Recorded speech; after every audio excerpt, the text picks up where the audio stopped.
మహేష్ బాబు గారు ఉన్నారు, సందీప్ రెడ్డి. మహేష్తో సందీప్ సినిమా. మహేష్ బాబు హీరోగా రాజమౌళి దర్శకత్వంలో అంతర్జాతీయ స్థాయిలో SSMB 29 వర్కింగ్ టైటిల్ సినిమా తెరకెక్కుతున్న సంగతి తెలిసిందే. ఈ చిత్రం 2027లో విడుదల కావచ్చనే టాక్ వినిపిస్తుంది.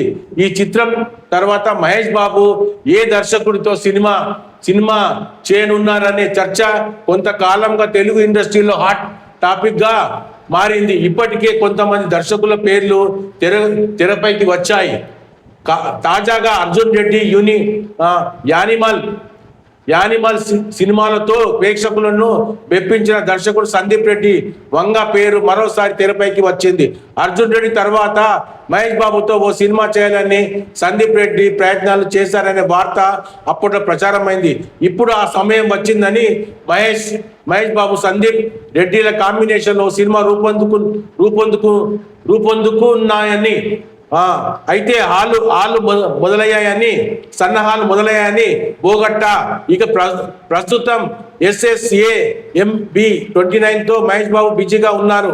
మరోవైపు ప్రభాస్తో స్పిరిట్ సినిమా చేయనున్నారు సందీప్ రెడ్డి. ఇలా మహేష్ సందీప్ తమ ప్రస్తుత ప్రాజెక్టులను పూర్తి చేసిన తర్వాత వీరి కాంబినేషన్లోని సినిమాపై ఓ స్పష్టత వచ్చే అవకాశం ఉంది. ఘనంగా అల్లు శిరీష్ నిశ్చితార్థం అండి. చూసారు ఇక్కడ, ఘనంగా అల్లు శిరీష్ నిశ్చితార్థం. ప్రముఖ నిర్మాత అల్లు అరవింద్ తనయుడు హీరో అల్లు అర్జున్ సోదరుడు హీరో శిరీష్ నిశ్చితార్థం హైదరాబాద్కు చెందిన నయనికతో జరిగింది. శుక్రవారం హైదరాబాద్లో ఇరు కుటుంబ సభ్యుల సమక్షంలో జరిగిన ఈ వేడుకకి పలువురు సినీ రాజకీయులు, ప్రముఖులు, స్నేహితులు, బంధువులు హాజరై శిరీష్ నయనికలకు శుభాకాంక్షలు తెలిపారు. నిశ్చితార్థ వేడుకకి సంబంధించిన ఫోటోలు, వీడియోలు ఆన్లైన్లో వైరల్గా మారాయి.